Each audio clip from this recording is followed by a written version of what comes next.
మీరు కొత్తగా business start చేయాలనుకుంటున్నారా? మార్చ్ 16-17 హైటెక్స్ లో ఫ్రాన్సెస్ ఇండియా బిగ్గెస్ట్ ఫ్రో ఎక్స్పో. నైజీరియాలోని ఓ స్కూల్ పై సాయుధ మూకలు దాడి చేసి ఏకంగా ఒకేసారి 287 మంది విద్యార్థులను కిడ్నాప్ చేశాయి. ఈ దాడిలో ఒకరు ప్రాణాలు కోల్పోయారు. కడున రాష్ట్రం కురిగా స్కూల్లో ఈ ఘటన జరిగింది. నైజీరియాలో ఇలాంటివి సాధారణమే అయినా ఇంత భారీ సంఖ్యలో విద్యార్థులను కిడ్నాప్ చేయడం కలకలం రేపుతున్నది. సాయుధ మూకలు శుక్రవారం స్కూల్ను చుట్టుముట్టి గాల్లోకి కాల్పులు ప్రారంభించగానే విద్యార్థులు సిబ్బంది తప్పించుకునేందుకు ప్రయత్నించారని స్కూల్ టీచర్ సాని అబ్దుల్లాహి తెలిపారు. అనంతరం వారు పిల్లలను కిడ్నాప్ చేసినట్లు చెప్పారు.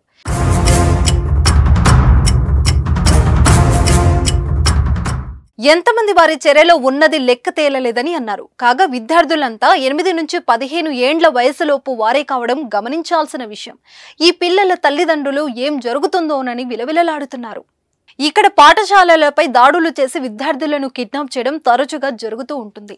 అటవీ ప్రాంతాల్లో స్థావరాలు ఏర్పాటు చేసుకునే సంచార జాతులకు చెందిన వారు సాయుధ ముఠాలుగా ఏర్పడి డబ్బు కోసం ఇలా దాడులకు కిడ్నాప్లకు పాల్పడుతుంటారు. వారి రక్షించేందుకు సాయుధ బలగాలు ప్రత్యేక ఆపరేషన్ చేపట్టినట్టు కడున గవర్నర్ ఒబాసాని తెలిపారు. ఏ ఒక్క చిన్నారికి కూడా హాని కలగకుండా చూసే బాధ్యత తమదేనని తల్లిదండ్రులకు భరోసా ఇచ్చారు.